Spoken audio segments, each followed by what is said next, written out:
na ako din eh. Buhay nga naman.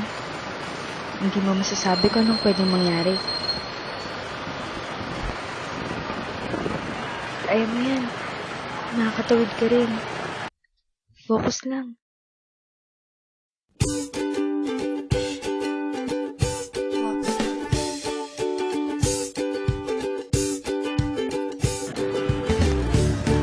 Nandito na naman ako sa paborito mong lugar. Luneta Park.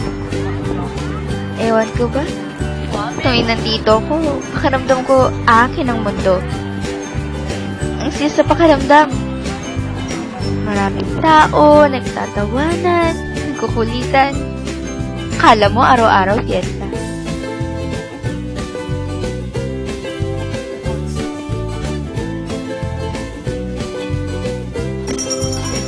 Ice cream.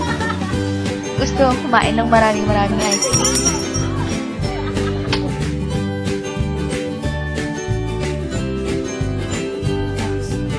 Ay, ang sarap talaga mabuhay. Kung tutuusin, mas gugustuhin kong bigyan ng mas mahabang buhay. Ang dami ko pang gustong gawin. Ito na talaga yun. This is life.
Miss, nakita mo ba earphones ko?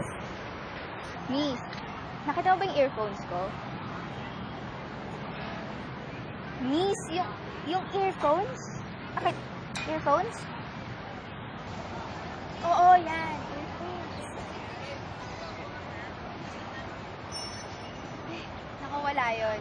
Thank you. Bye.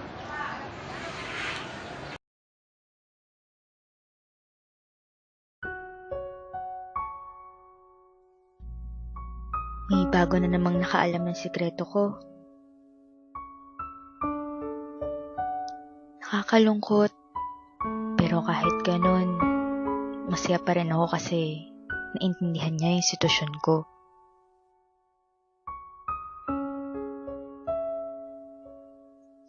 Minsan sa buhay, hindi mo maintindihan kung ba't ka masaya o bakit bigla ka na lang nalulungkot. Hindi mo alam kung anong gusto mong gawin. Minsan, yung inaakala mong alam mo, sa isang iglap, bigla na lang nagbabago. Ba't kaya ganun? Sino po yung may kulang? Siya pa yung gustong sa buhay. Kahit ganito ako, alam kong masaya pa rin ako. Alam kong hindi ako magpapatalo.